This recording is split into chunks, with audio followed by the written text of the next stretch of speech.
See, Spaniso is also joining us. Activist from Mpumalanga.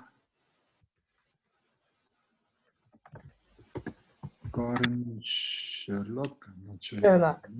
Sherlock, how are you? Good. Sorry, I think I'm on mute. I can hear you now. Thanks. I'm a little bit later. I'm just going to give another. I see there's still some people joining, and as more people, in a couple of minutes, we'll start. And maybe if it's appropriate, if there's people who want to quickly introduce themselves, if there's not too many participants, could be possible.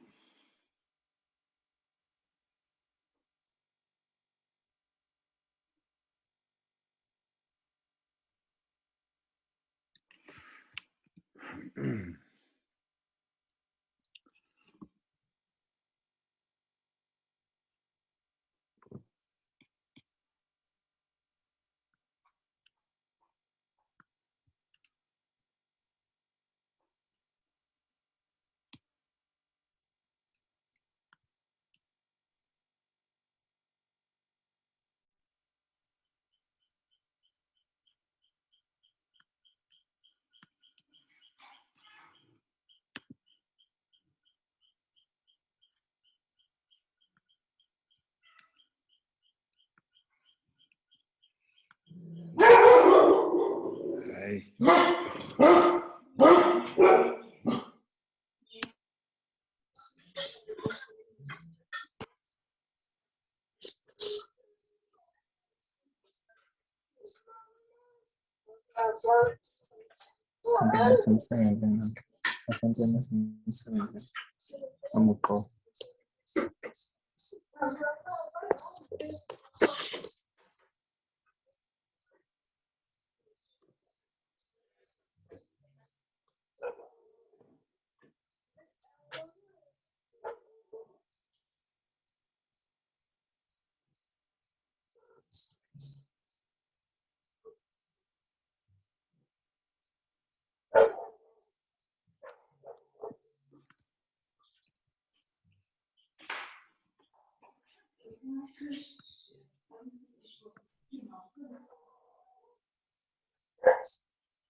Okay.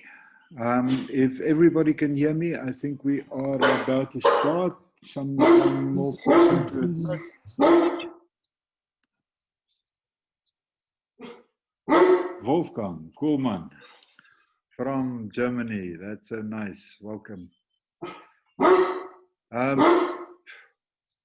Please excuse the noise. It's not normal for the dogs at this time of night, but give me a moment. I'll just sort them.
Okay, there's no more people joining, so I think we can start.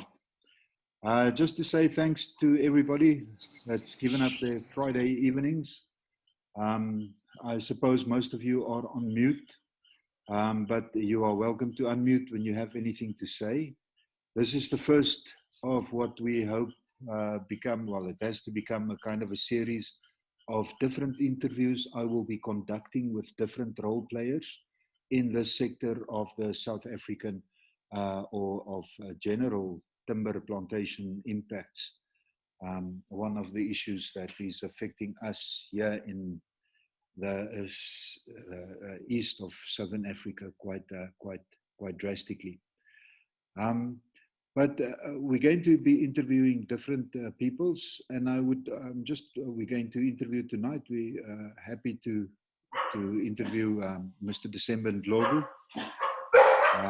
He represents the Mpumalanga Water Caucus, and he's a friend of mine and a well-known activist in this area. So I think before we go to December, I'd like to, if there's anybody else that wants to just quickly introduce themselves and say, how's it to us here on Friday evening. Let's see. Greetings, Owen. Greetings, Owen. It's Moani from Durban, from the South Durban community. Yeah, nice to know that you are here. Great. Yeah, No, lovely. Thanks for giving up your time here on the Friday evening. But no, definitely. Thanks. Great. Cheers.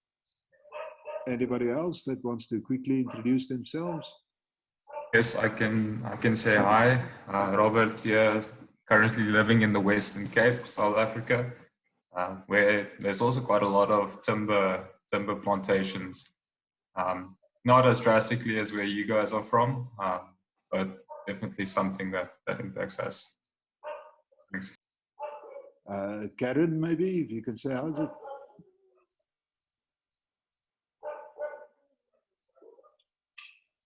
I don't hear Karen at the moment. Spaniso? Sorry, Philip. I was battling to unmute myself. Okay, sorry. Please go ahead. I'm based in, I've driven through, sorry, I'm based in Joburg, but I've driven through the plantations, and I'm just interested to see what the discussion's about. Oh, great. Well, it's glad that you took I'm happy that you took the time, and I'm unhappy that you encountered so many of these timber plantations. People see it as forests and beneficial, yeah. Spaniso, if you can just say, how's it? I'll just give a couple of moments for the person to unmute themselves if they're muted. And if I don't hear Spaniso, I'm going to be moving on. Then Spaniso, can you hear me? Yeah, I can hear you guys. Can you hear me? Yes, please go ahead. Yeah, my name is Boniso Lamin. Currently, I was born in Malahleni, that's where I'm from. Now I'm at here in Nelspruit. Yeah, working to mitigate the impact of alien invasive species on our lawfield. Yeah, that's currently my job. Previously, it was more of advocating against the impact of mining on the communities of Malahleni. But now I'm just living on the ground where I see the impacts of these trees. So that's where I'm at now in Nelspruit. Okay, great, Spaniso. Sorry if I don't pronounce this correctly, but Kirona, if you'd like to say something, you're welcome.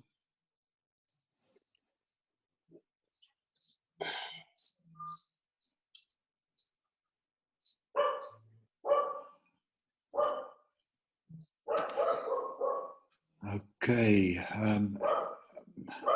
Kirona's not coming through at this time. Maybe later. I don't know if there's a problem, but it's not necessary to do an introduction if you're not comfortable. Lisa Stein, if you're able to contribute via your mic. I know some people don't have their mics installed, just want to listen and relax, get some quality edutainment, as I think this is going to be or should be. It's an interesting topic. Okay, I'm not getting feedback from Karen, but Karen, nice that you're here. I'm happy. Thank you. Norman? Thanks, Philip. Yo. My name is Norman. I actually was born in Swaziland, a country which is now called Eswatini, just on the other side of the border from where you guys are. Yeah. I grew up in a plantation, and I spent most of my life in a plantation. I now work for the forestry industry, and I'm looking forward to great edutainment. Thank you. Oh, so it's so nice to have a voice from the industry, if you are a voice from the industry, but it's nice to have that.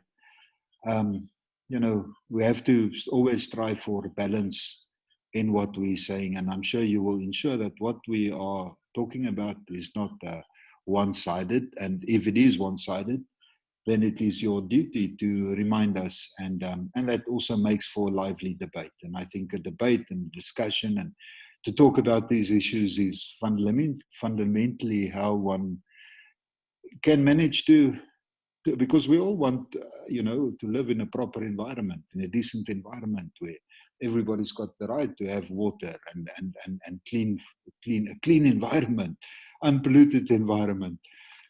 Hey, and from my point of view, where I live, I can see an environment that's being degraded, and it's been many, many decades, and it's accumulative, the impacts, as successive rotations of massive monocrops deplete soil nutrients, deplete the capacity of the natural system to function properly. So we see more soil erosion, we see more siltation of the rivers, we see massive dehydration in the area. And that is specifically significant at this moment when there is a shift from pines to eucalypts to supply the demand for cellulose, which of course demand a eucalyptus fiber. So that's an interesting discussion, which I'm sure we can touch on, but I want to get back to the basic format of this meeting, where we will be focusing on our guest, or the main guest for this webinar, which is Mr. December Ndhlovu. It's going to be around a couple of questions, which I will be asking December, or we'll have discussions about some issues. But the idea is to look for solutions ultimately, to see what strategies, identify the impacts, to see what kinds of strategies are effective and which are not. I just want to see who I missed, and if there's anybody that just wants to, as I can, let me just, there's somebody else that I need to add. Admit, Tim Strupat.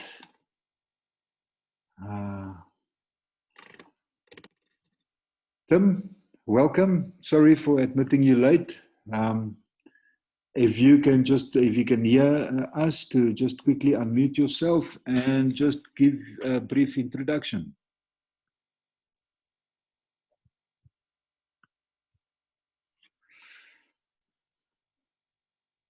Going to give them some time, and if there's anybody else that I've missed, hi Peter, if you want to say something.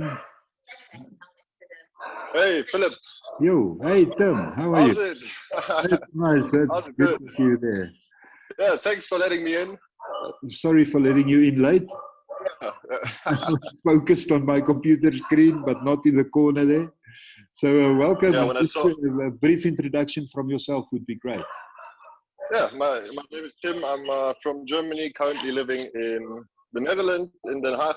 And I used to be a volunteer, international volunteer activist with GeaSphere in 2010, 2011. And since then, we've been working on a couple of projects together. And well, the issue of timber plantation is still something I'm following, and yeah, interested to get back involved. Okay, great. I'm really happy that you've been able to join us. Yeah, Peter Marcus, I think I saw you joining. Can you say something if you're still around? I don't see your little button here, but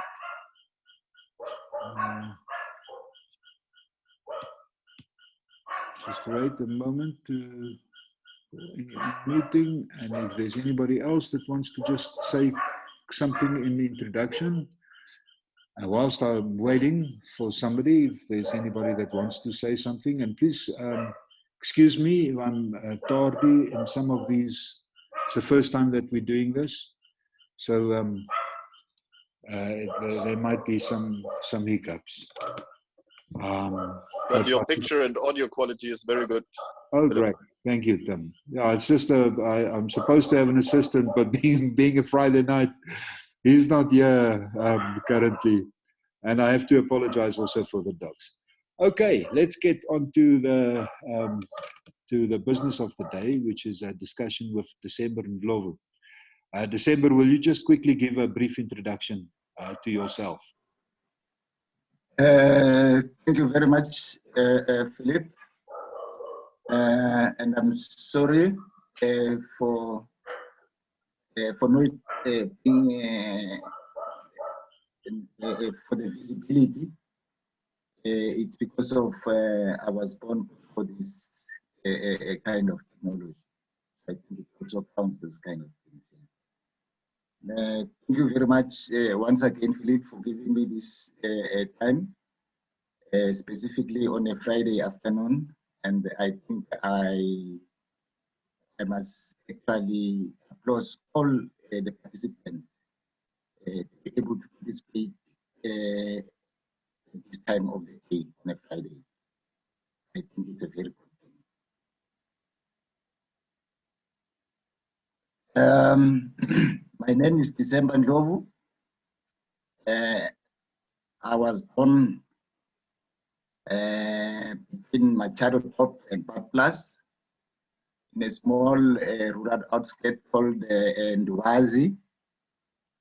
And we were forcefully removed from that area. 70s. And we were forced to relocate to a place called Tagastad. It was still Tagastad and before all these other villages and areas known to be around Tagastad. So I grew up in Bushbuck Ridge. And I think I was a public interest activist from school, from my school days. I still remember during those days when we came to school, it was really very, very, very active politically. So yes, I became an environmental activist from the early 2000s after attending a meeting in Nelspruit hosted by an organization called Ethelink, and I think the presenter was you, Philip. And I must say that I was very surprised in that meeting when you talked about the impact of countries. Where I am, I live and I've grown within countries. And before that meeting, I must accept and confess that I used to like countries because of their greenery, and they were always providing that cool space when we were taking a rest from bathing. And generally, we would like them because they look very, very, very, very neat. I was so surprised that I must say, when I heard about the impact of large-scale industrial timber plantations.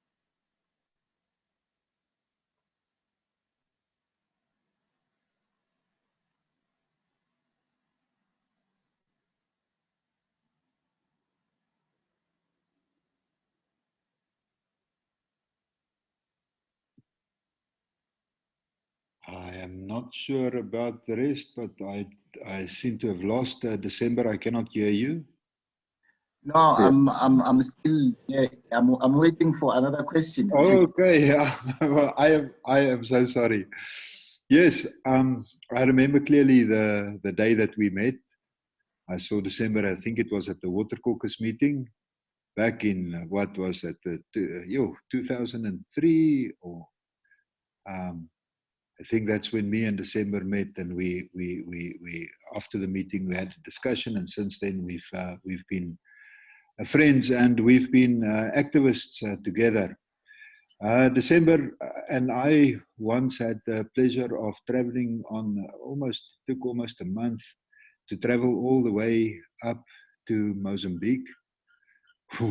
We traveled via Zimbabwe, and then we went into Mozambique. We traveled through Malawi. We had to get through Malawi, and then we traveled into the north. There in Malawi, of course, we managed to buy some excellent Malawi gold. Yes, it was a mission. Got to Lichinga. We had an excellent meeting there. It was during a time that there was a major push to establish industrial timber plantations in that region of Nyasa land, and that's some of the last remaining wilderness on this planet.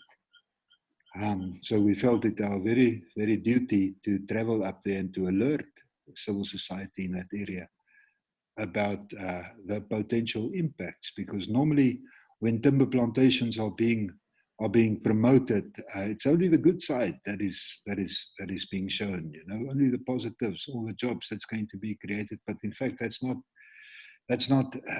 at all the case in reality. So we went there, and certainly we reached out to those people, and hopefully we managed to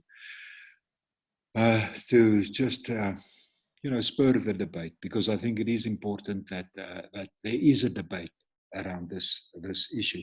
December, just to get to know you a little bit better, what can you remember about that trip that we had to Mozambique? Yeah, I think that trip, there's one thing that I don't really remember that area, because it was after traveling, after so many days of traveling. I think it was up in Lichinga where we had a meeting with those community people, where some church sponsored organization was about to establish a timber plantation in their area.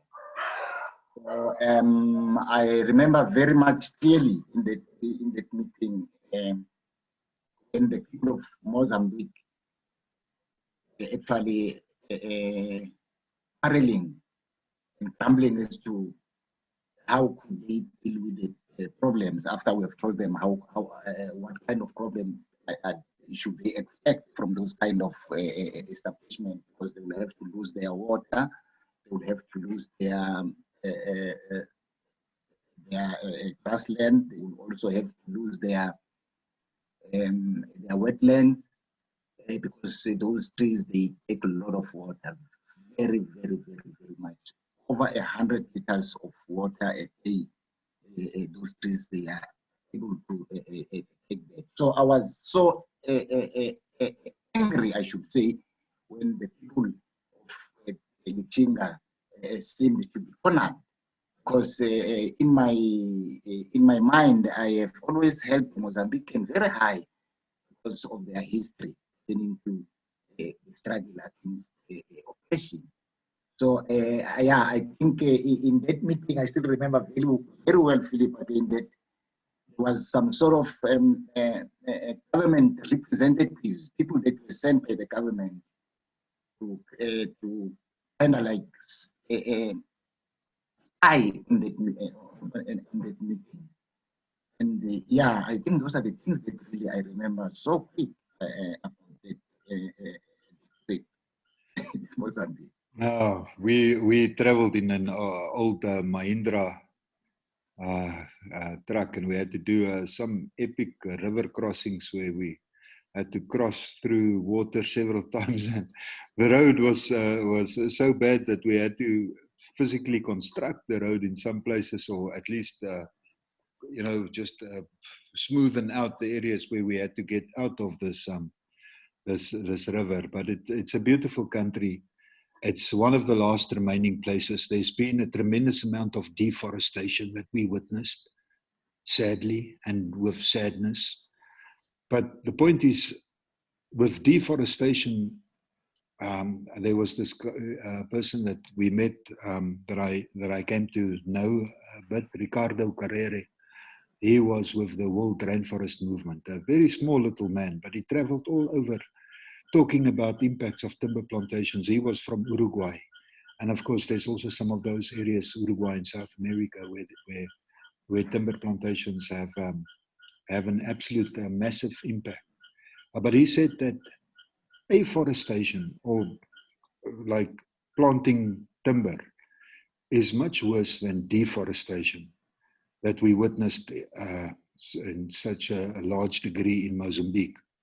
Because with deforestation, the trees are cut. They don't remove everything selectively, sometimes even removing everything. There's still a seed base, there's still some diversity. And after 100, 150 years, it looks as if nobody's ever been there. Not that that ever happens, because it's you know, it's deforested, and then it goes to kind of agribusiness in this case particularly, because with afforestation, you would deforest, you would come and remove whatever vegetation type there is. Like in our case here, it's grassland. And grassland is the world's most threatened vegetation type, more than 80% destroyed, less than 2% protective. It's also one of the most biodiverse regions, or felt types, vegetation types.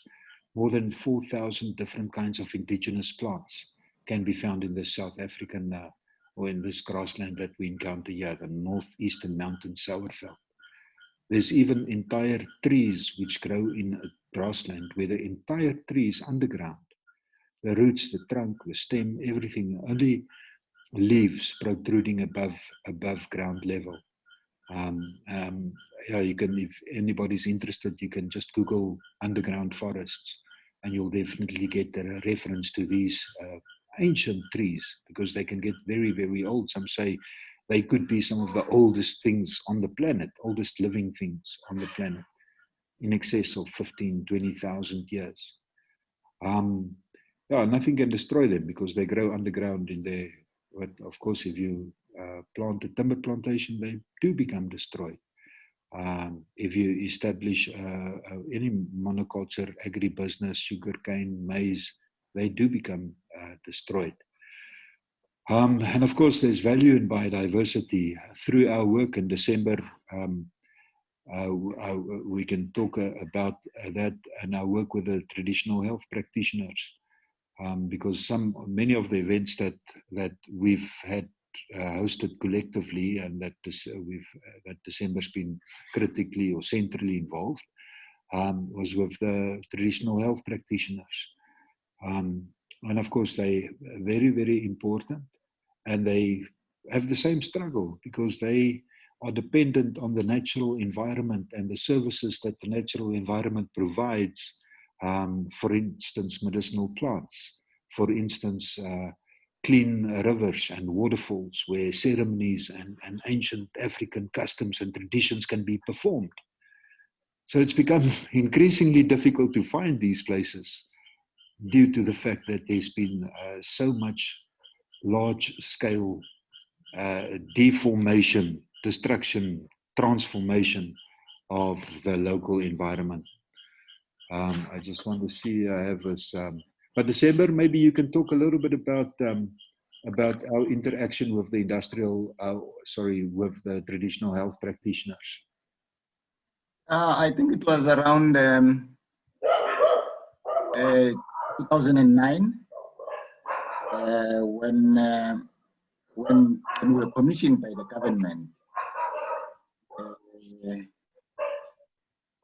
to do a study of the impact of large-scale industrial timber plantation in Bushbuckridge. So I think I must also confess that I never knew prior to meeting the traditional health practitioner to say they were that much impacted. During that study, we find out that Bushbuckridge has got two sub-catchments. It's got the Sabi in the upper Bushbuckridge, which is regarded more as a prestige, I think, by then, and the Sabi in the lower Bushbuckridge, which it's really, really stressed. So the traditional health practitioners that we interviewed around the outskirts of Bushbuckridge, they actually brought the issue of water shortage to be a very serious problem to them. Because firstly, they use water for performing their rituals. They actually use water for performing their initiation processes.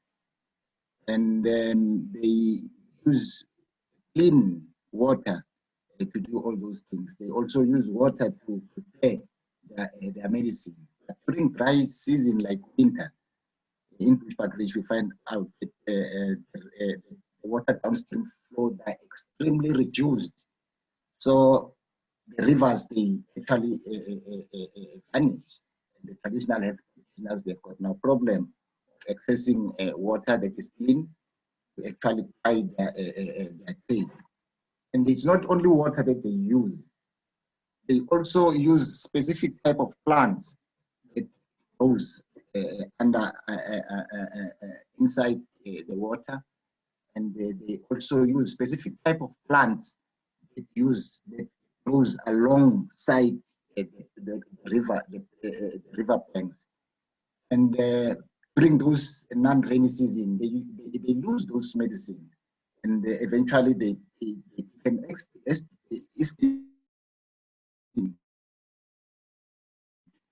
Bushbuckridge, it's really dry during dry season.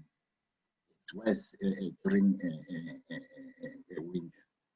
So I think the issue of the impact of large-scale industrial timber plantations like eucalyptus and pine trees, in the case of Bushbuckridge, the traditional health practitioners, is that most of the plants, they have gone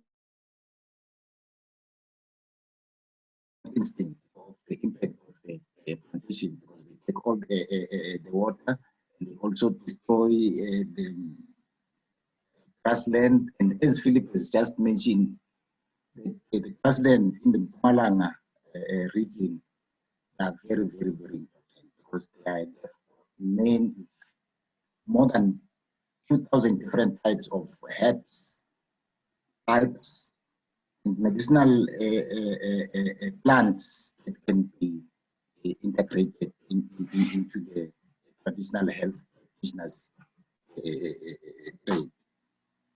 I think specifically in Bushbuckridge, I think this is important for us, specifically the people of Bushbuckridge, to always raise this issue, to say Bushbuckridge is heavily impacted by the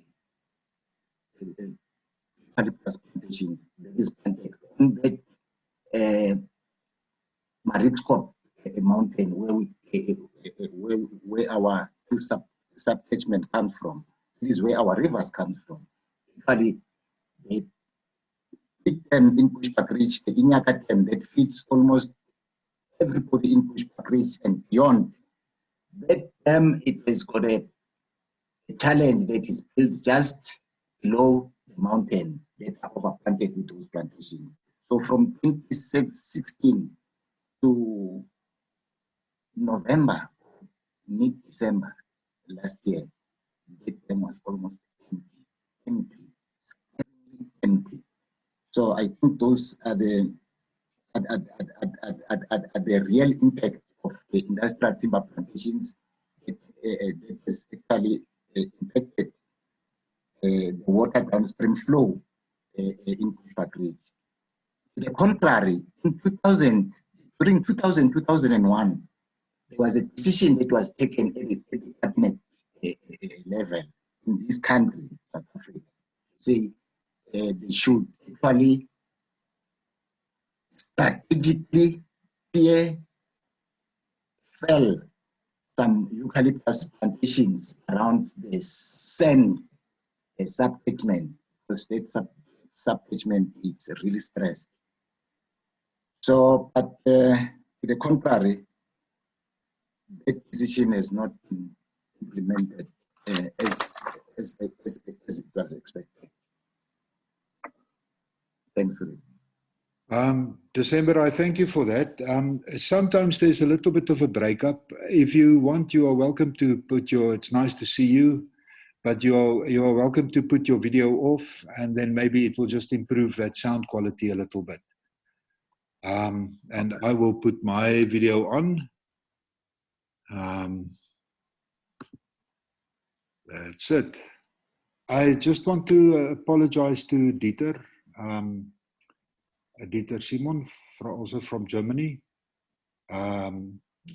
for admitting you a little bit late. Dieter, if you want, you can just quickly unmute and just introduce yourself. I'll give a couple of moments.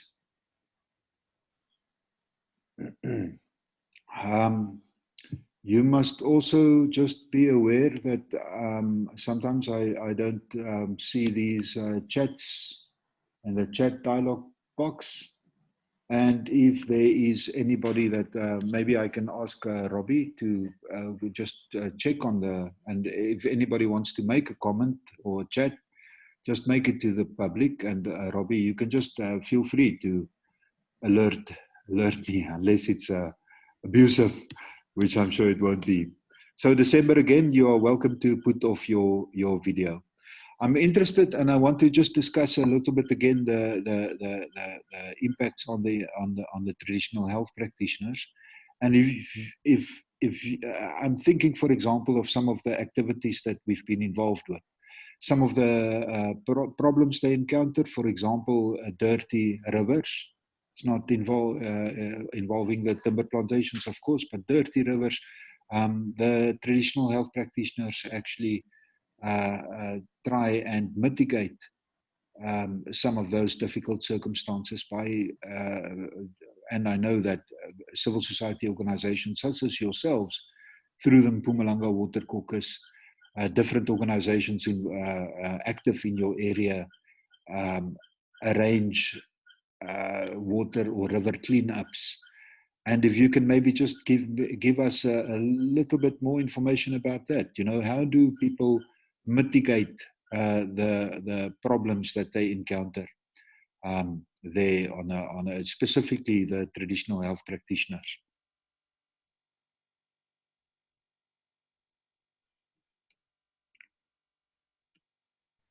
Waiting.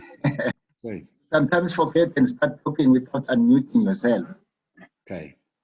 Yeah, I think here in Bushbuckridge, the traditional health practitioner, they've been part of the Mpumalanga Water Caucus, I think, ever since those 2009, 2007 days till this day. And are very active members of the catchment management forums, which here in Bushbuckridge is hosted by the Inkomazi Usu Catchment Management Agency, which is a platform for small-scale farmers, community members, aspiring farmers, irrigation board, and all the members that are concerned about environment. So they are very much active in that forum, and they've also started forming groups of river cleaning. They've adopted rivers that is close to them in their villages. They clean those rivers periodically so that they improve the quality of the water. So that when they use it, it's better. And also around Akonhoek, which is one of the highest areas in Bushbuck-Ridge, there are quite a number of women from the poor of the poorest. I can say that. I'm not sure if those kind of people do exist, or who are those people.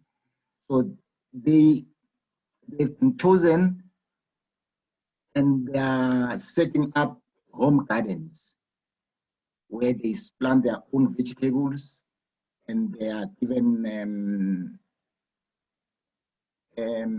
tanks, water tanks to store rainwater, and are also taught about rainwater harvesting.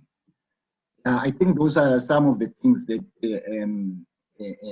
we are hands-on in regards to mitigating the impact of in the large-scale industrial timber plantation.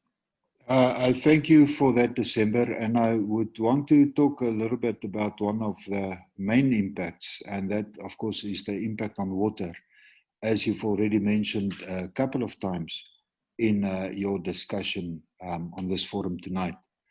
We've been very fortunate that in the last season, we've had a significant amount of rain. Just please excuse the dogs. We're all alone here tonight, so they are a little bit nervous.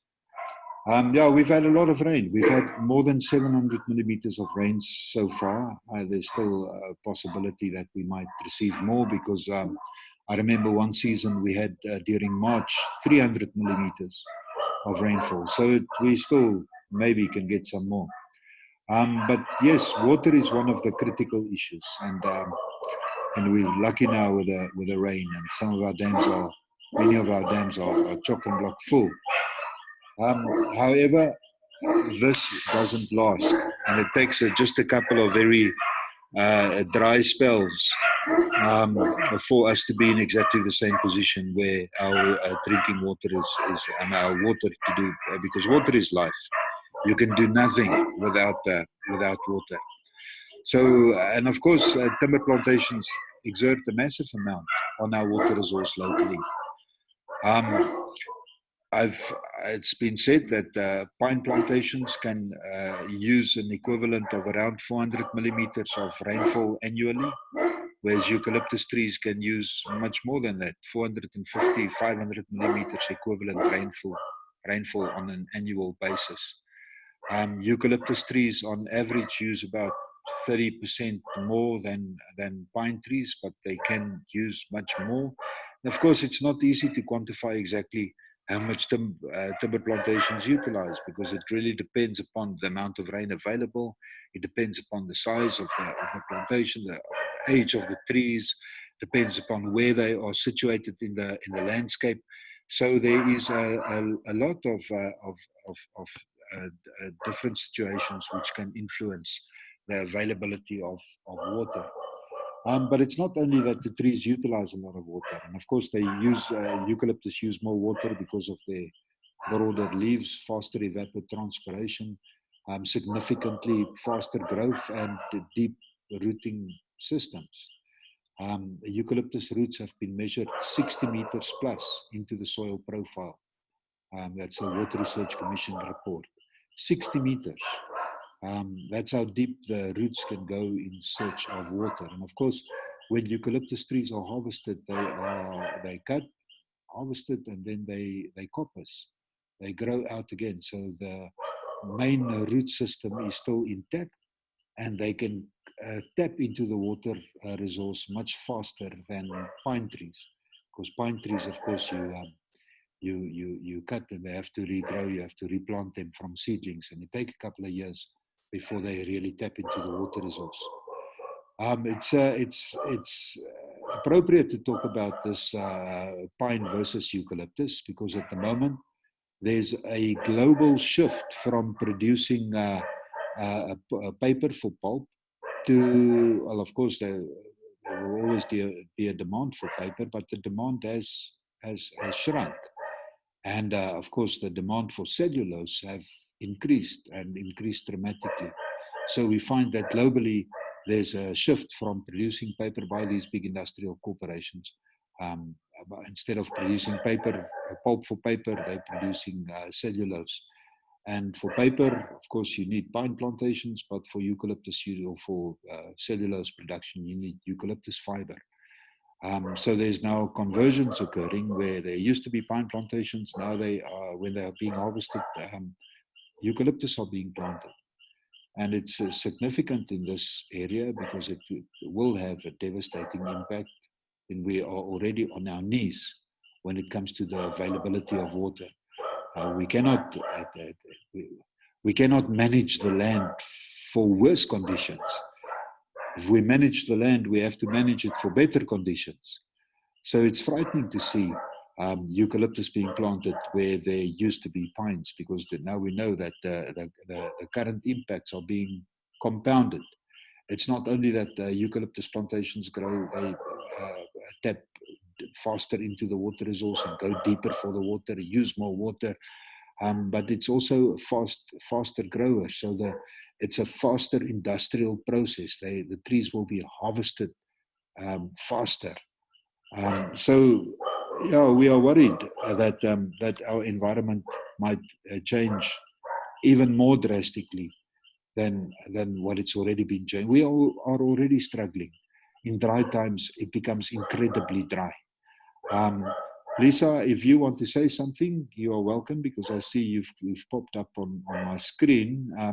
And please, anybody, if you want to chip in at any stage, we're going to return to December just now. But if you want to chip in at any stage, you are more than welcome. Just a little bit more reflection on this issue of conversion from pines to eucalyptus. The industry has to apply for the conditions on their license to be changed. That's how we as civil society feel. That is what government also believes. That's what the authority have stated on several occasions. Yet the industry has not done that. And if they do that, the agreement in the past was that there was a clear acknowledgement that eucalyptus trees use more water than pine.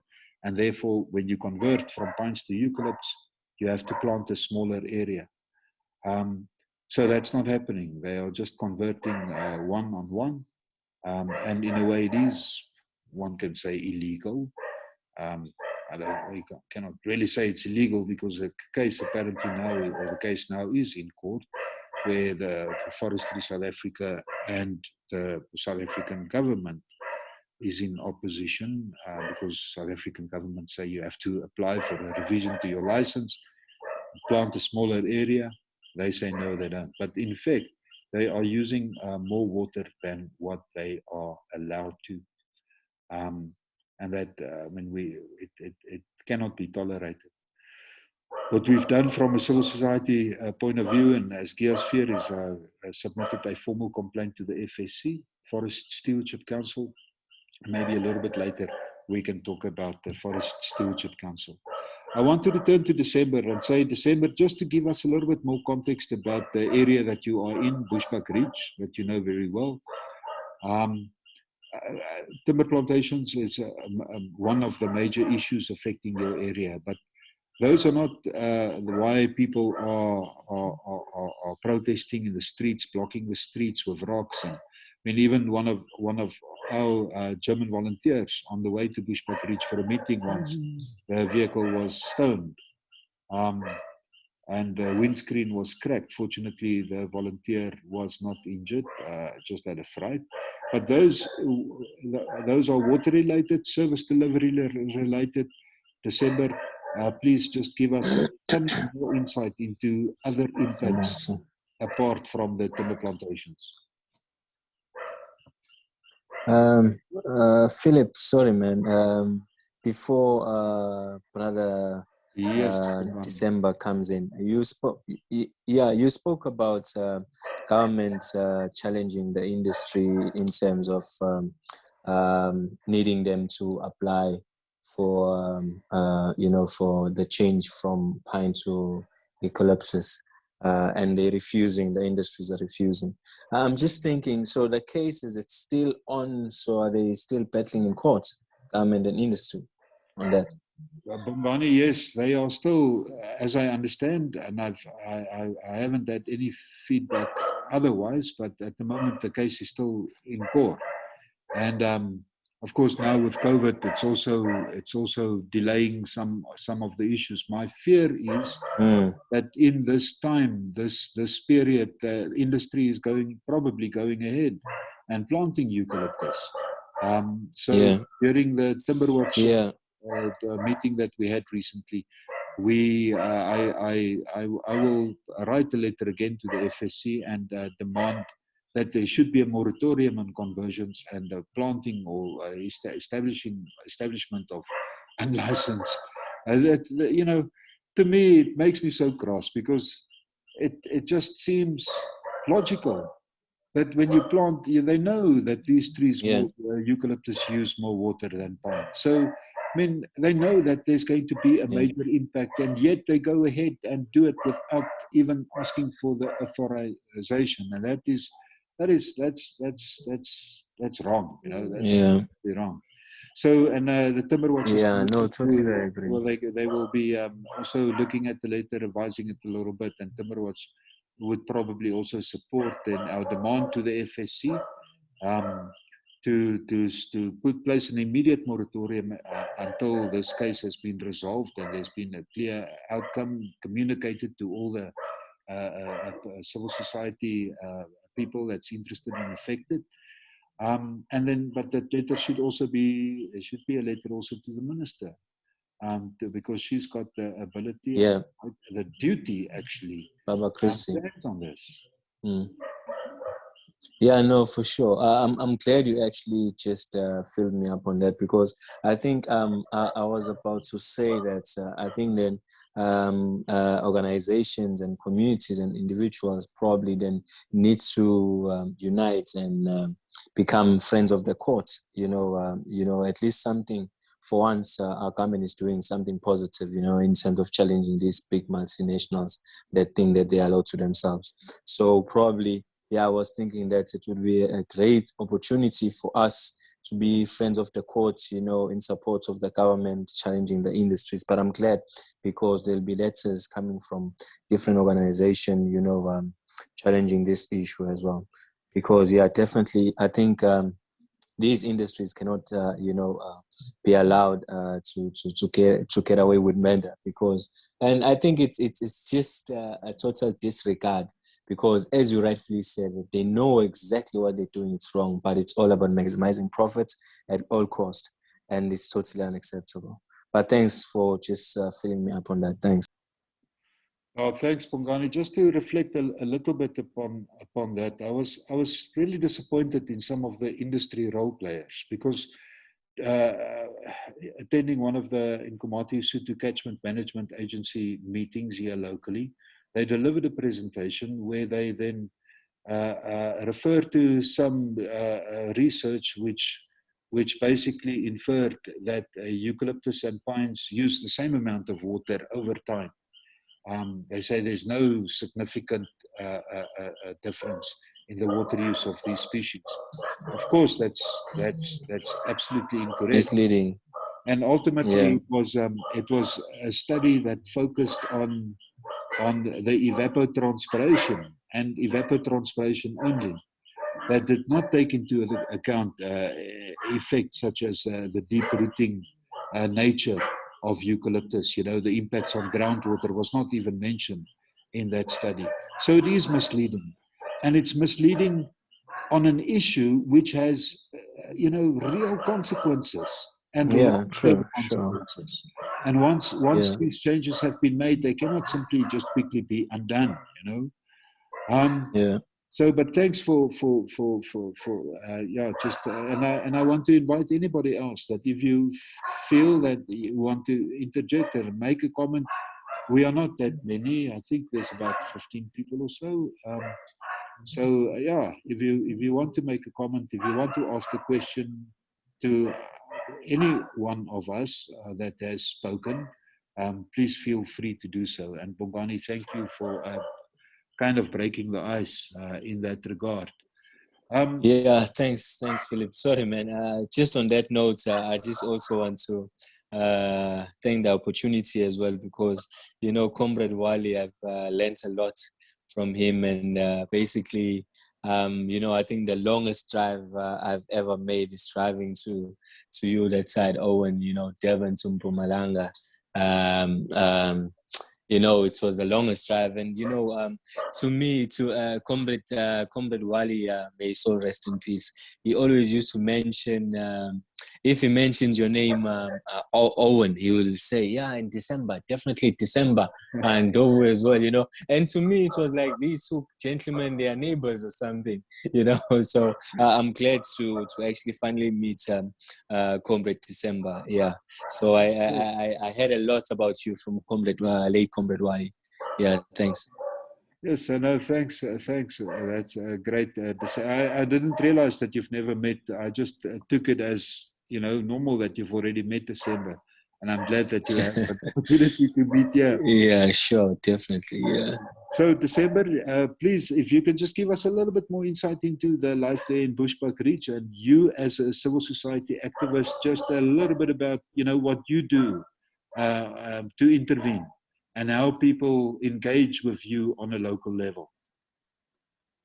Thank you, Philip. Thank you very much, Comrade Bongani. Thank you a lot. I think on that day, specifically on that day, when the Yemen volunteers had a problem, when the road was blocked, I think it was one of those water shortage problems. I think Bushbuck Ridge, traditionally, when I grew up, since I was young, I know that for some reason, there are parts of Bushbuck Ridge that has had water supply problems ever since. So to my surprise, it seems like even in this era today, those areas, or there are even more areas that are short of water, one way or the other. As I'm speaking today, I'm definitely sure that there are many villages around Bushbuck Ridge that have not had water for more than a day, even in these dangerous times of COVID-19. So 90% of the protests around Bushbuck Ridge are water-related protests. Although there are times when you can get people protesting about another service delivery issues like RDPs, roads, etc. But mainly, the problem here is all about water supply, because most villages here are fully reticulated, but they don't have water in their taps. And the reason for those municipalities close to those communities, it's so vague when they are confronted. They simply say, it's, I'm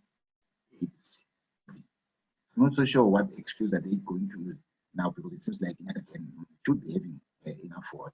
So basically, the issue of water here in Bushbuck Ridge, it has been, if it's not this village today, it's other village tomorrow. So it seems like somehow switching off.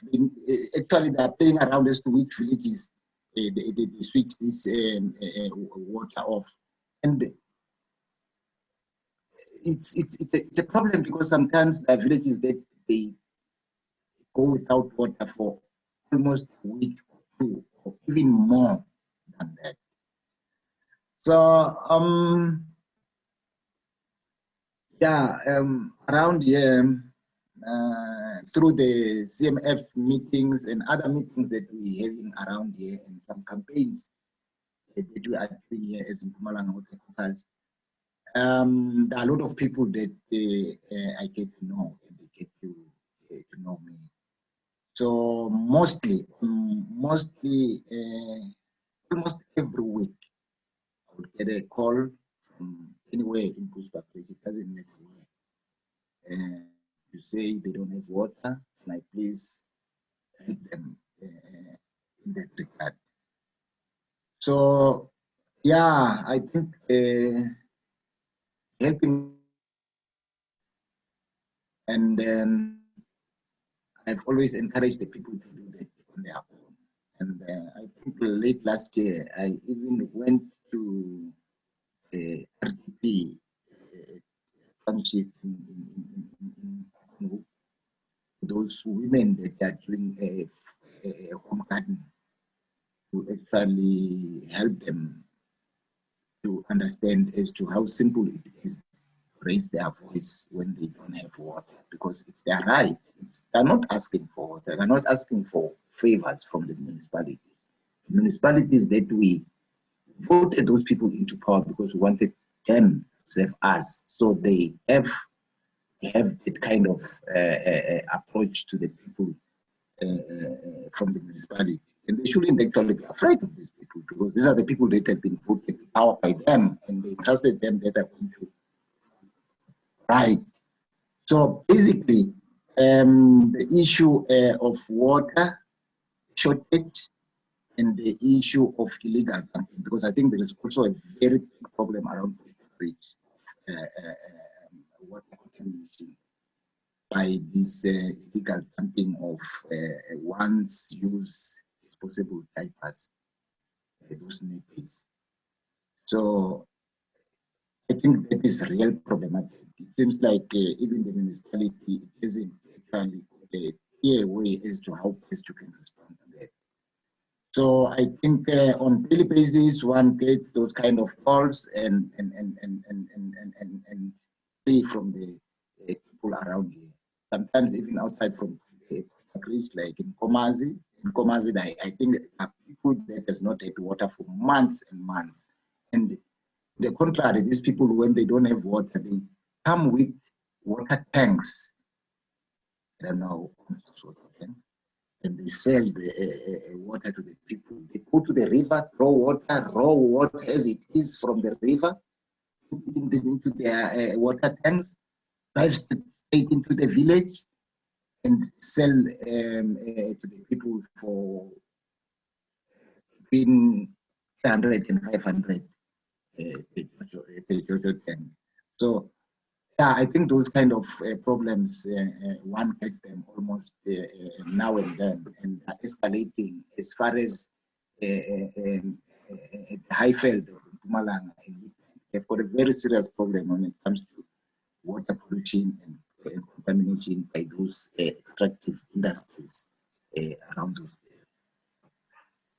Thank you, December. Yes, just to reflect on I want to reflect on two of the issues that you've mentioned. The first one is a negative one, and that's the one about the diapers that you've mentioned. And I remember during some of our community conservation resilience initiative work in those rural areas, that's one of the main issues which people always mentioned is the disposable diapers, because it seems as if, I mean, also it's very much, you know, a problem that's related to the way that industry just thinks about making profit, you know, making sure that that these disposable diapers are available in deep rural areas. And of course, it's convenient for mothers who's burdened with other jobs with many kids. It's convenient to have disposable diapers. And people buy disposable diapers, and people prioritize even disposable diapers over and above other essentials because of their convenience. But in many of these deep rural areas, there's no or very little service delivery available. And people end up with a lot of disposable diapers, which is then, you know, not being properly disposed. And properly disposed would be to dispose of a diaper in a landfill which is properly lined, and which I don't think there's any of those landfills in this area. So it's impossible to properly dispose of a diaper. And I mean, ultimately, whatever is in the diaper will be discharged into the soil water. So disposable diapers is a massive problem, and it's one of the things that we've seen also in these rural areas where you come to a bridge, almost any bridge in the region you can stop. And if you look down the bridge, you can see some disposable diapers, because that's an easy place for people just quickly to discard of them. Just stop on the bridge, throw a bag of disposable diapers over the bridge. Sometimes even some of the local clinics would do that. Instead of taking the disposable diapers to landfills, which are not properly lined in any case, they just simply drop them off the side of the road. And of course, it's a health hazard, and it's a massive environmental hazard. We did start a small campaign on disposable diapers, and it's just incredible, the figures. I think globally or locally, there's more than 3.5 billion diapers being used annually. And as there's some German participants, I see Jan Kwakkernak has also joined us. Jan, yes, I haven't seen you for such a long time. It's so nice that you are here. But yeah, there's in Germany, I think it's about 5 billion diapers being used annually. And it still remains a problem. I mean, even in a lined landfill, you're just moving that and shifting that environmental problem on to next generations. I want to ask December, just to, before we go on to the positive thing that you mentioned, which is the small food gardens, but I just want you to reflect a little bit on COVID and how COVID has impacted on your community, and how people generally is coping with it. What significantly have changed in your environment? Thank you very much, Comrade Philip. I think that is a very, very, very, very important issue to discuss, specifically in our days. There is no way we can run away from COVID, because COVID is with us, and it seems like COVID is going to be with us for a very, very, very, very long time. So the time of COVID, I think it was really very, very, very, very, very difficult. I still remember the first lockdown. I could not understand what was happening, personally. So I'm an old man, and I just figured out, if I cannot understand what was happening, what about people that were younger? I wonder whether they had a better understanding as to what was happening, because it was the first time when the world, the country, it's locked down because of the certain ailment or pandemic that is broken out. So I think, firstly, to me, that was really, really something that it was very much unusual. And even this today, I'm still talking here, I'm still not understanding anything with this very dangerous disease that has befell this world. During the COVID-19, I think there are 3 things that they were really exposed badly around my village, or around my area in Bushbuck. Firstly, I think the issue of food insecurity, food shortage. It seems actually we were explicitly exposed that there is serious shortage of food.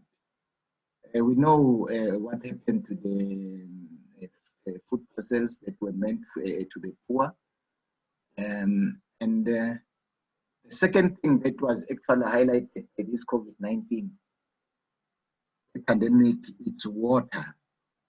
We have had water problem and shortages throughout this dangerous pandemic. So I think as much as we have had water, problems before. The issue of COVID now is just the most necessary agent for us to deal better with the issue of water. We actually prioritize it for anything, because we've seen, as Philip has mentioned earlier, to say water is life. We all know that water is life. There's nothing we can do about water. We can't even eat, because most of the things that we cook, they use water, and they are grown using water, those things, before even they are cooked. So I think the shortage of water, specifically during now, the time of COVID, which for me, personally, I believe it's somehow related to the climate change that we have been experiencing for some time now. So, and the third thing that I think it was exposed during this COVID, it's a shortage of medical and the healthcare services in the country, and probably untrustworthy, also untrustworthy, because if you say as a medical healthcare country to say, then you don't have, you don't understand what kind of a disease or a virus is, I think we are putting more fear to your people. And your people actually believe that when they're sick, they have to run to the hospitals and clinics to get help. So COVID has actually exposed or reminded us one way or the other to say we need to somehow develop our own trusted health and healthcare system that is actually able to absorb everyone without the problem of infrastructure being overloaded, etc., etc. I think for me, it's something that actually told us and reminded us that we need to revive and integrate the indigenous knowledge system into what we are doing, in whatever we are doing. I think that is the key. We need somehow to bring back the traditional form of that particular practice that we are busy with at that particular time. So I think as much as COVID is dangerous, as much as COVID has taken a lot of our loved ones, as much as COVID has actually destroyed more people than any disease on record, yeah, for me, I think it was a good thing to happen, because it clearly showed us that we need to respect nature. Nature can respond in itself, because I think it was not really enough, the climate change issue. For me, the issue of COVID-19 is just a continuation, or it's another stage of the climate change. We're probably gonna face more difficult stages ahead if we don't change our behavior towards the environment. Oh, well, thanks, December. Yeah, there is some interesting points, and I agree completely that COVID is just another sign of environmental degradation. You know, how landscapes are being destroyed, how creatures that's supposed to have some wilderness is shrinking. People are more in contact with other parts of the environment, which maybe we don't understand. And of course, you get these transmissions, and probably it will happen more frequently. To me, I mean, the way that it's closed down our business for 4 months. We started looking at other ways of you know, having some kind of, one of the things that we dabbled with is the production of charcoal on a small scale, but linked to you know, removal of trees which have invaded the grassland, because you find that there's in our region a lot of bush encroachment, where there's a lot of trees growing now where there used to be mostly grass. And of course, it's got to do with climate change and more carbon and better conditions for trees to grow.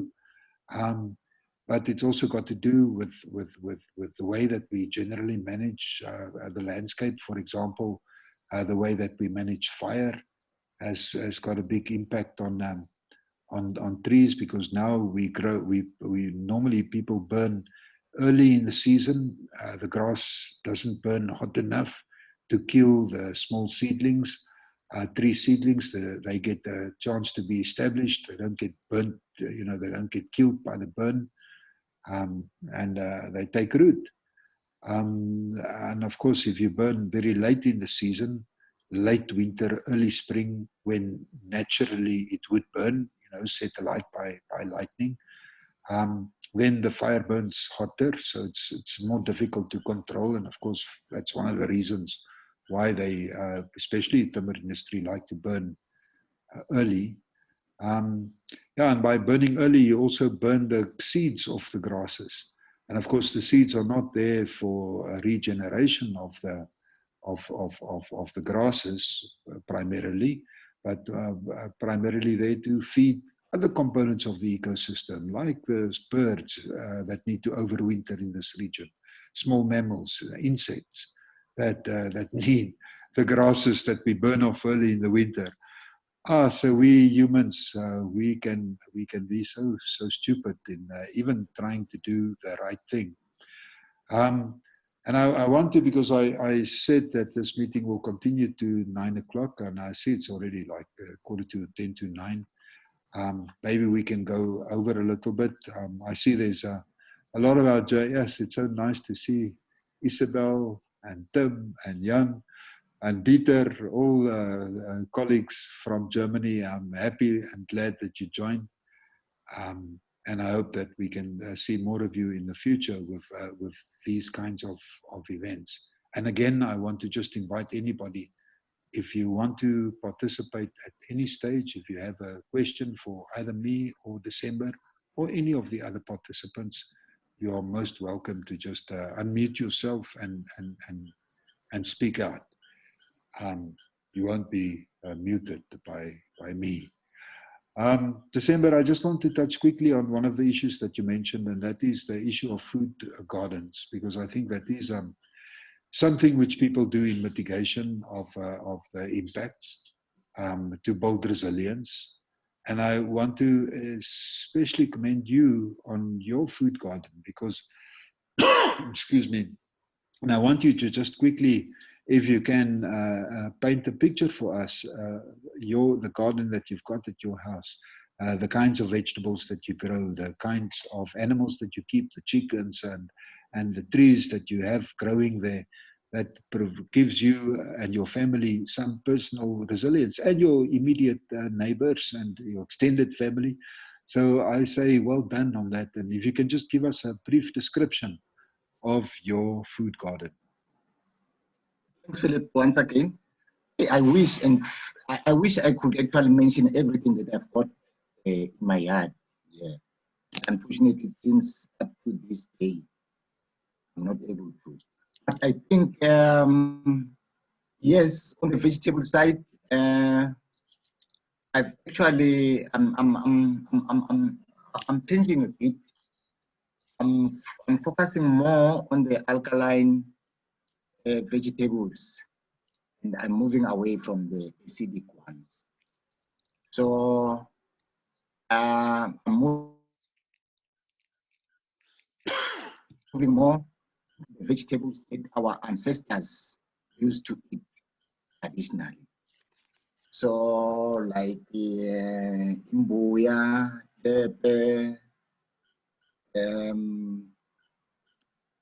what we call amaranth, the dandelions, and all these other vegetables that we have actually neglected. I've just started putting them back together. I'm doing, actually, I don't plant carrots anymore. I don't actually eat carrots anymore, because I've just learned that carrot is just starch, nothing starch. So you're just taking touch direct into your stomach. So into that regard, I think on trees, I've got pawpaws, mangoes, guavas, grapes, black grapes, black seeded grapes. I think that is very important. And the pawpaws that are seeded as well. And I've got lemon, oranges, all seeded. I've got seeds inside. I've got avocados. I've got pomegranate. They've just started blossoming. I hope I'm going to have the first harvest probably anytime this year. So I've got quite a number of other wild fruits that I've kept intact into my garden, like umfomfo. I don't really know what's that called in English. It's called umfomfo in Swazi. It's called imvomvo in Shangani.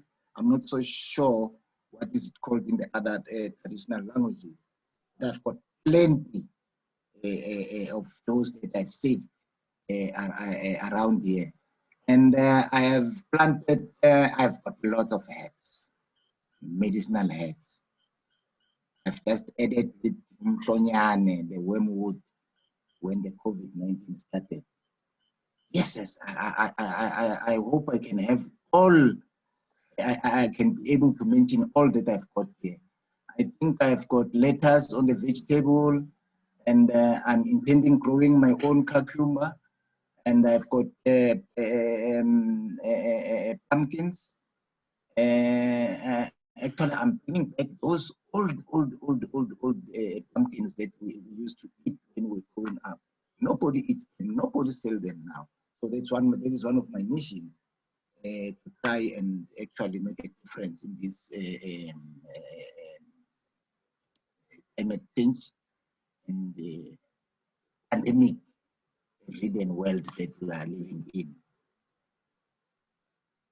I've got loquats, I've got peaches, I've got, yes, as Philip, I'll not be able to mention them all now. I hope they will just come. But I've got quite a number and many of those, some of the fruits and medicinal plants. I've just planted them. I don't even know their names because I was given by people that knows them. So I've reviewed it before I get older. Actually,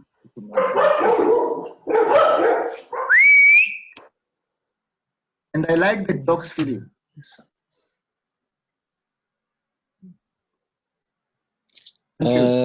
Philip, Comrade Philip.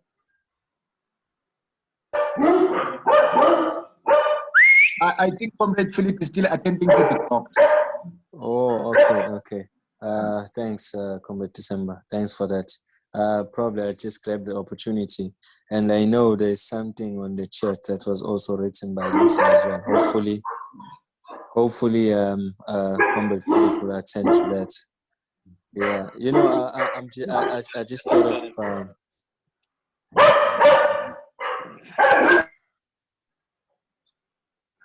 Yeah, I just thought of sharing. You know, I'm just my work, my line of work is actually looking at industrial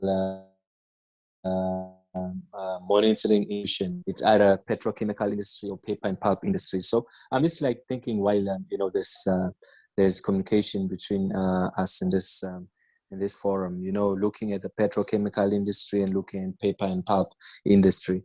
And you know, to me, it's actually shocking when I'm really thinking. Actually, it's my first time actually coming to realize this, that paper industry, it seems like it has the most destructive way of operating compared to petrochemical, and it's shocking to me because one wouldn't actually think of that. Because, for example, if you look at petrochemical industries, your Engine, your Shell and BP, your Sasol in Secunda, petrochemical, they obviously do oil drilling, obviously, in other, foreign countries, and then we receive the crude oil, and then obviously the process will start of cooking the oil, refining the oil.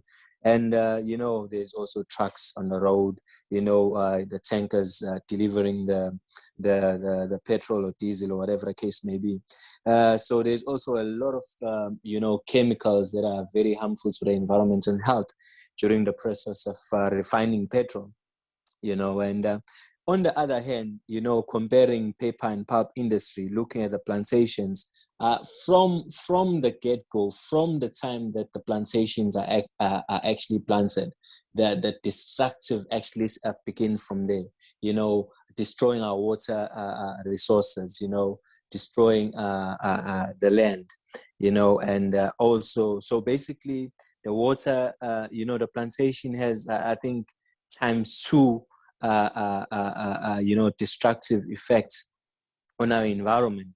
Looking at the process, during the process as well, there's a lot of chemicals that are being released, your sulfur dioxide, and other VOCs as well that have a huge negative impact on human health and the environment. And also looking at the trucks, carrying these logs on our road, you actually feel much, much, much unsafe, very unsafe, if you're behind a truck carrying logs, then comparing, a truck carrying, a tanker carrying fuel. As much as a tanker carrying fuel, it's more explosive. But, when you look at trucks, a truck carrying those logs, you'll think, hey, maybe what if one log will just fall onto us and it will be a disaster. So I'm just comparing the two, and I can actually see that, paper and pulp industry, it seems like there's a lot of destructive, compared to petro and chemical. I'm not saying petro and chemical industries are better in any way, but, sometimes we need to compare apples with apples. Yeah, thanks. That was just my two cents input on that. I know times are against us. Thanks, guys. Thank you very much, Bongani, and it would be nice to invite you for one of these sessions. And I'm not sure if, because I scheduled it up to 9 o'clock, but I'm sure we can continue beyond 9 o'clock if people are interested in staying for a little bit, because we haven't even started really discussing some of the major impacts of this industry. And I wanted December to talk a little bit about his very much diverse food garden, because that's one of the alternatives for rural development, because that's one of the areas where the timber industry is still expanding, creating huge problems, like in northern KwaZulu-Natal. And if you saw the recent Carte Blanche program on Lake Sabaya, and how that's been drying up despite the recent rains. I mean, that's a UNESCO World Heritage Site. It's drying out. And in that region, in the catchment, there's a lot of timber plantations, formal by big industry, but also small growers, where big industry, Besapi, Amondi, they've got these outgrowing schemes where they promote growing timber to local communities. And of course, I heard once that you can make about 1,500 rand per year from 1 hectare of eucalyptus. But by growing organic and diversely, like December has been, he didn't even start talking about the chickens and the pigs that he also has and at times keep. You can make much more money. And it's, of course, much more beneficial. And it's got much more value-adding potential. So there's a lot that one can learn from. That's one of the positives. Just give me one moment.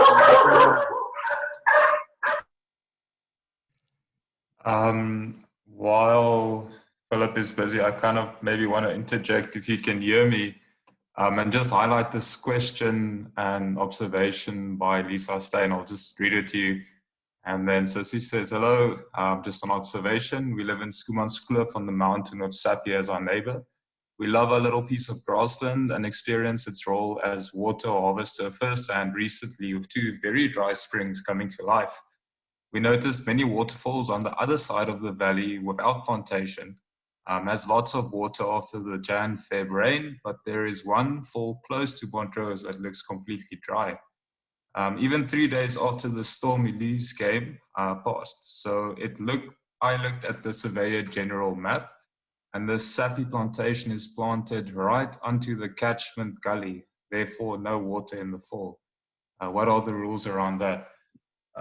Maybe before Philip answers, from what I understand, plantations are not allowed to be planted within 30 meters of perennial flowing rivers. So when it comes to, in catchments, they can basically plant up a whole catchment as long as the trees aren't close to running rivers. And that, as scary as it is, I think highlights the issue of this conversion happening to gum trees.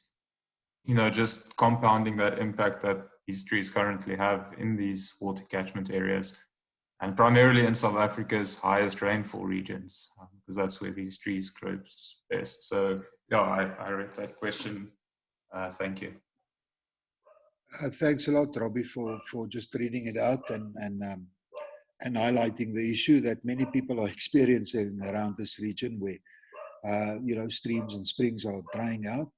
Fortunately, now we've had a lot of rain, and I mean, sometimes I feel in 2 minds about it, because when it's really dry, people seem to become, they wake up and they see, but yes, our management of our ecosystem and our catchment have an influence on our lives, absolutely directly. When it rains, people sit back and say, hey, fortunately it rained, but the point is, rain is not the rain that we used to have. When we have rain now, it doesn't soak into the soils and replenish the water table as it used to. Because the grassland, this region used to consist primarily of grassland, and grassland has this water retention function. It captures water, it holds it back. It allows it the time to slowly seep into the underground aquifers. And of course, if you lose the grassland, you lose the capacity of the soils to function in the way that they should. So much of this water is already rushed down to the sea, Some people are saying, oh, we should have had a dam. We have a dam, we have an underground water reservoir, a big aquifer that needs to be filled. Cannot be filled because the grassland has been damaged. And it just needs to be rehabilitated. It's really important that the ecosystem services are functional. And that's why I like this idea of that half-earth theory, where it says that half of the available land on the planet should go to wilderness, should go to nature, and not to benefit nature really, but to benefit the people that depend upon those services. So yeah, I have sympathy with Lisa, and I hope that that the water has been replenished slightly, and I think that one should do everything that one possibly can to try and mitigate. Like to reach out to the industry and say, hey guys, this is what's happening. Please, you cannot be complicit in this kind of destruction. Reach out to them, write to them. And I want to just talk a little bit about that is when you reach out to the industry, because we really need to develop a kind of a strategy which we can use to first communicate our message to say that the timber plantations have a major impact. There shouldn't be so much of it. There should be less of it. And it shouldn't be, the impacts of timber mustn't be further compounded by these unlawful conversions to eucalyptus without proper inspections and proper authorization and a proper cost and benefit analysis. Is it worth it for some multinational corporations to benefit financially at the cost of so many communities that lives downstream, at the cost of so many businesses, small farmers dependent on that water resource. And that's the problem with timber, is it's in the upper catchment, so they get first choice. And timber is not like a irrigation farmer where if there's no rain, the irrigation farmer can be mandated to stop irrigating, stop pumping, and it can be monitored and enforced. But once you have your timber in there, it's there for 10 years or 15 years, in the case of eucalyptus or pines, longer, up to 35 years even, So you're in for the long haul, and it cannot simply be turned off. So that makes it even more problematic. So definitely water and the impacts of these massive industrial timber plantations on water is one of the most major issues, as have been highlighted by Lisa and by Robbie and by Bongani, and of course by December. But of course, impacts on biodiversity. Like we've mentioned, grassland is incredibly biodiverse, more than 4,000 indigenous plant species in this region. And of course, plants create habitat for other components of the ecosystem. So the grassland is incredibly biodiverse, and because you have to destroy all of that diversity. You cannot, keep it and still have your plantation. Where your plantation compartment is established, for the most part, it's been destroyed. Of course, with pine plantations on longer rotations grown for sawwood, which we need, as a country. I mean, just thinking of industry representatives that's in this meeting. The product that you grow is the product that we need. That's why they are there, So we as a society, of course, we are part of the problem, but we can see there's a problem. At least for me, it's kind of clear. That we should tread softer on our environment, because we need our environment for our very own lives. We cannot destroy the place that we need for survival. And of course, every industry or every entrepreneur or enterprise has the right to life and the right to do their business, but not at the cost of other enterprise, and especially not at the cost of the natural environment, which I think we can all agree we need for survival. And I mean, it's easy to see that things are not going well; it's going worse, And I engaging with industry, it's not always easy. I mean, myself, I've been, threatened by the industry, by Forestry South Africa. They wrote me a letter, said if I don't, denounce my statements about eucalyptus using more water than pines, and these exchanges being probably unlawful, which they probably are. No, they would take me to court and claim damages for impacts on the industry. And I mean, that's quite a big lever that they are using, and that they want to use and can use. What we as civil society have in our favor is the fact that we are civil society, and that there can be many of us. And I had a lot of support during that time. Nobody that I knew said no, but the industry is right, because they were not right. They were, and they are, absolutely in the wrong. But yeah, engaging with industry is not always easy, because I feel that they are not always being fair, and that they are not always being honest, and that they are more interested in financial, as they are industrial corporations that has, financial viability and profits at the core of its existence. So that is a problem that and the fingers can be pointed back at all of us in a way. But yeah, and engaging with government, we've been often, we don't have well-functioning, structures that's because there's major challenges in South Africa as a country, and enforcement of rules around timber plantations, of course.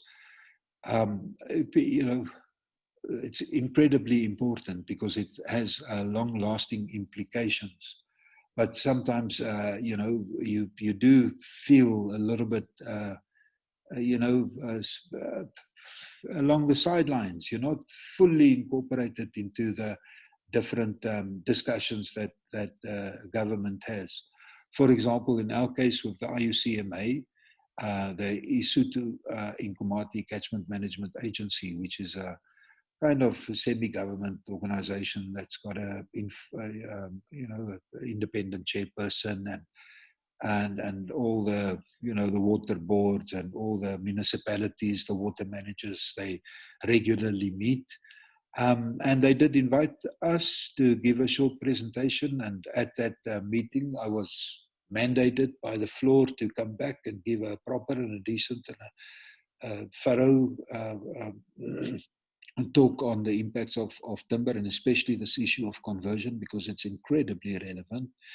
Of course, COVID has now impacted, and that's also why it's interesting for us to use this method. And I think we'll be using it more regularly. And there's some of the people on this list that I will definitely want to interview in the near future. And because it's being recorded and it will be available on YouTube as a record of how we are in a way trying to create awareness and looking for solutions. So I think that the IUCMA has you know, has this. Of course, one has to reach out to all the methods that's available to us.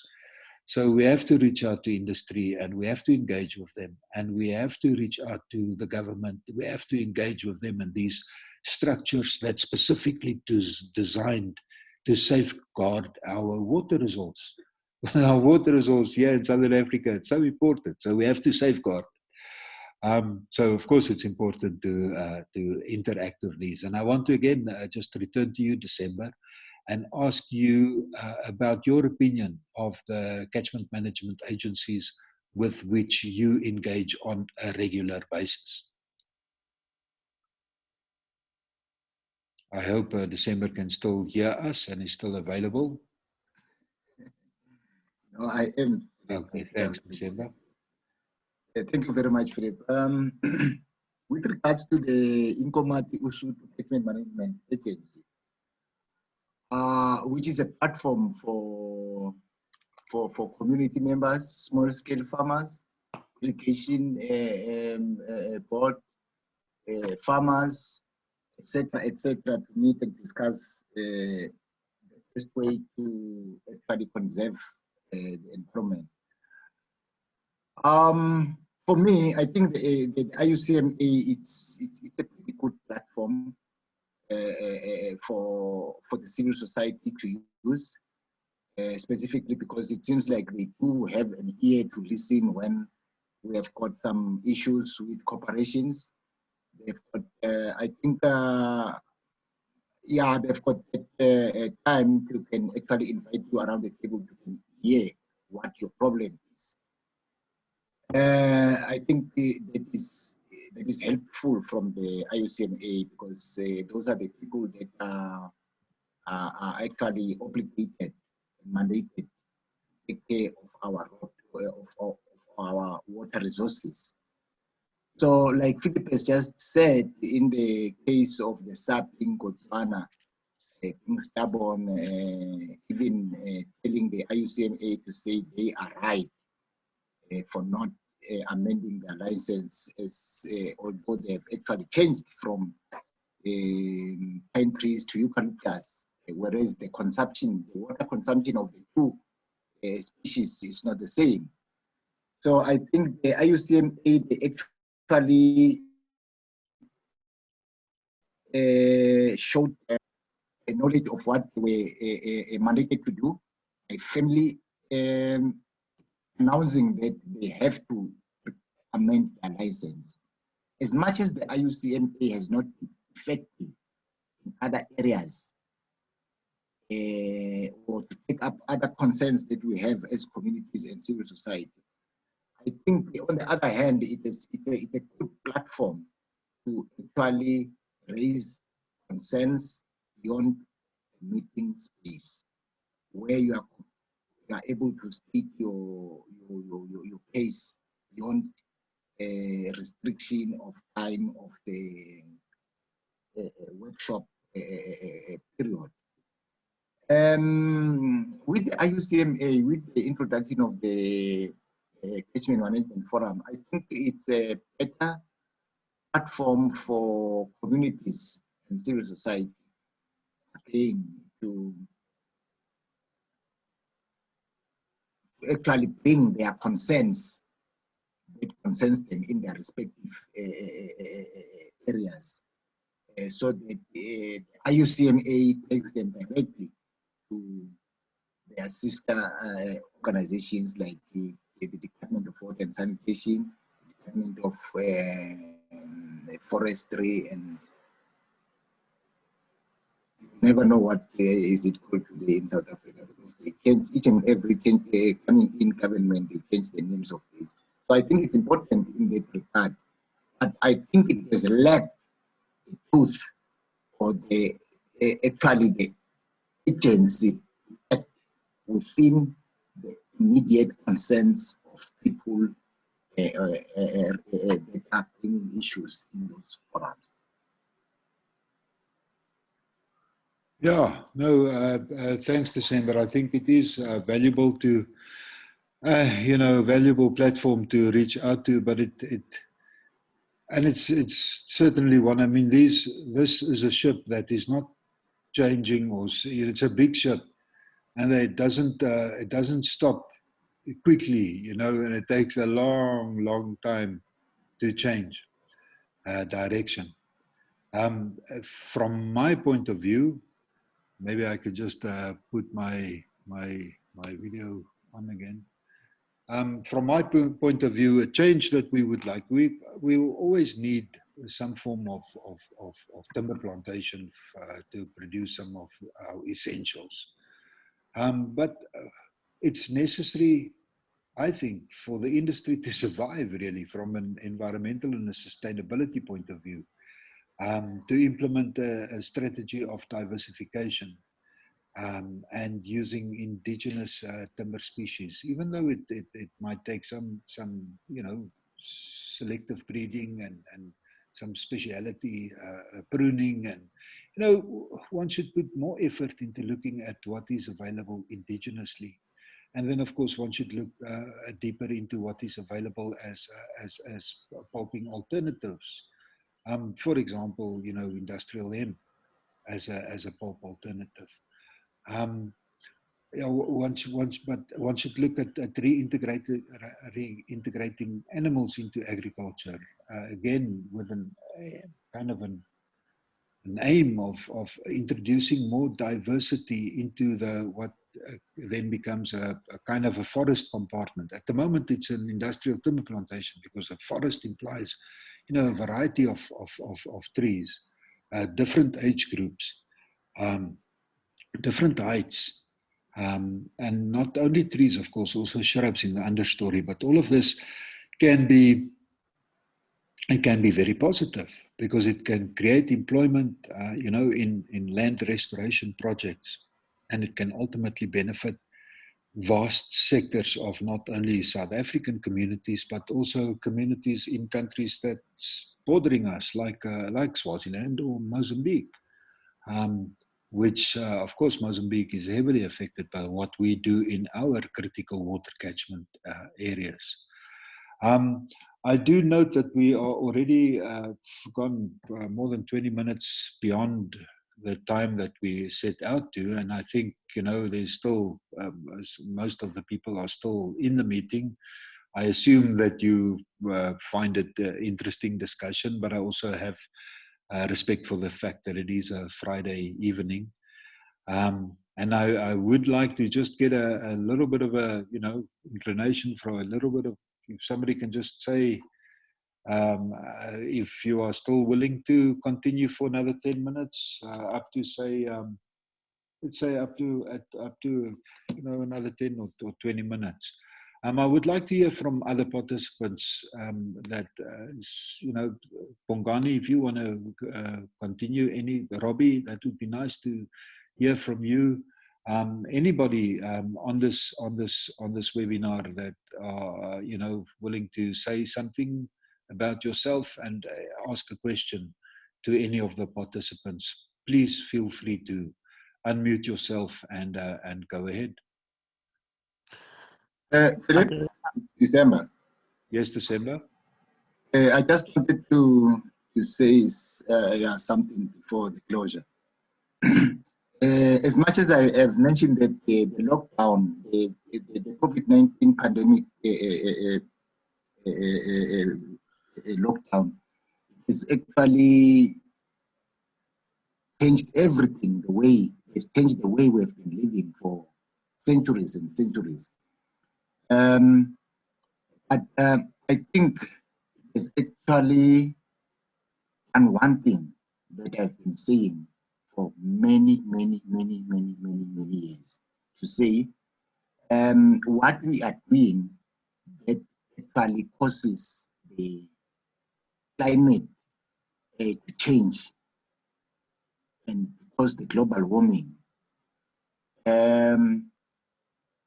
It's something that is caused by human beings and that affects human beings more than animals. So during the COVID-19 lockdown, I think the whole world, if I'm not mistaken, was locked down with little movement. But I think that was the best time for animals to roam around, to actually see animals that we have not seen in the past 20, 50 years. So for some reason, it shows that it's actually the quiet time that we had actually was somehow good for the environment by value of the reaction of the animals based on that. Thanks, Philip. Yeah, thanks, December. I just also reflected on the impact. It's interesting to me, the impacts on the global sort of aviation industry, and how it's just incredible to see all these massive jumbo jets. And I mean, those 747s, I think they will never fly again.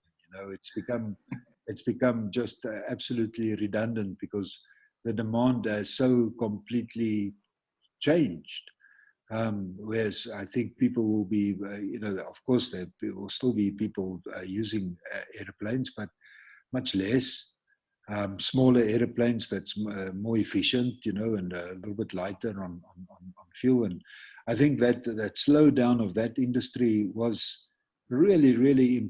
It's tragic for the people that could be or did lose their jobs in that industry, because I'm sure there's many people that did and will. But it also opens up other traveling opportunities, and it really, that's one of the ways in which people can really make a difference quite easily. Fly less. Obviously, if you need to fly, so if you need to be somewhere else, you need to be somewhere else. But it's not necessary to fly all over the globe to attend environmental, conferences around saving the environment. And I think that's one of the things that COVID has changed. And here we are having a small webinar with a couple of participants, people, finding, some value in attending this and learning a little bit and being able then to strategize, for themselves and develop a clearer vision, or just a vision, because maybe the vision that I have, I can definitely not say that it's clear, because I have to say that, it is not easy. It's not easy to, it's much easier to create a problem than to solve it. And I think that the vision that they had in the past was not the vision to destroy the environment. It was a vision to improve conditions for humanity. But I think we've made a big mistake. And now, of course, to rectify this is not that easy. Yeah, I did hear somebody else that also wanted to say something. So please, you can just speak if there's anybody else that wants to just mention something before we continue.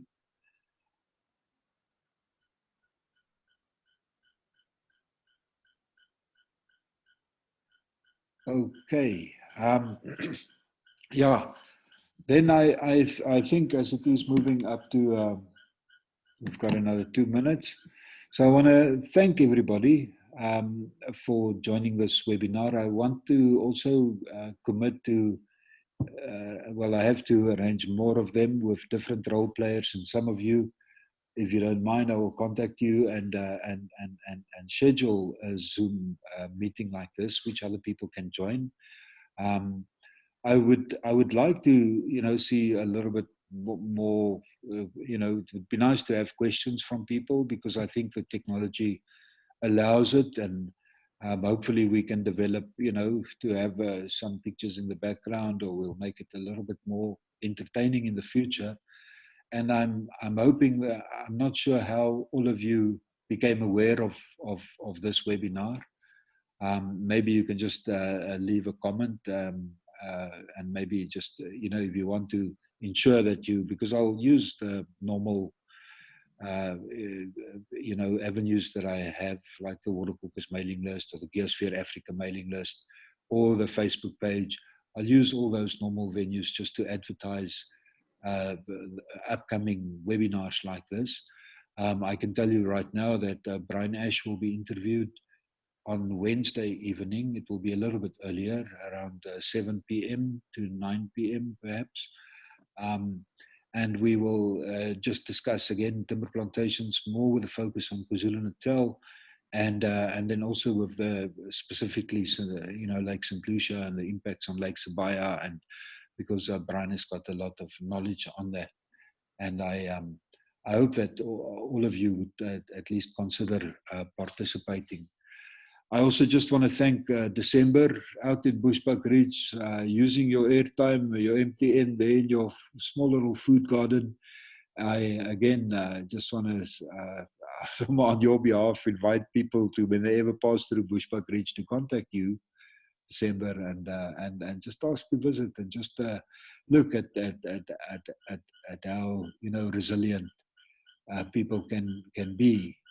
And I see that trend growing in many communities, where more people are, and I think it's also brought on by COVID, where more people are, even myself, when we grew a lot of spinach this last season, and I've got some very, very good quality cannabis, which we've also managed to grow this season, now that it's legal. So yes, I want to thank just all of you again, and yeah, nice to know that you are here and to see your names. Yes, Jan, Isabel, Dieter. Yes, it's nice to have some Germans in the audience, and Jan I haven't seen for many years. So thank you very much. If anybody has anything else to say, December, maybe if you've got some closing comments, that would be appreciated. Thank you very much, Philip. Thank you very much to everybody that was part of this webinar. I think it was really nice sharing this kind of information and feeling with you out there. I hope this is just the start, and we can do more of this. Thanks. Great. Okay, we can end the meeting just in time. And yeah, apologies for that. Next time that won't happen. Thank you. Bye. Bye, I have to go. Isabel. Lekker to hear you. See you next time. Yeah, lekker, man. How are you? Thank you. I'm fine.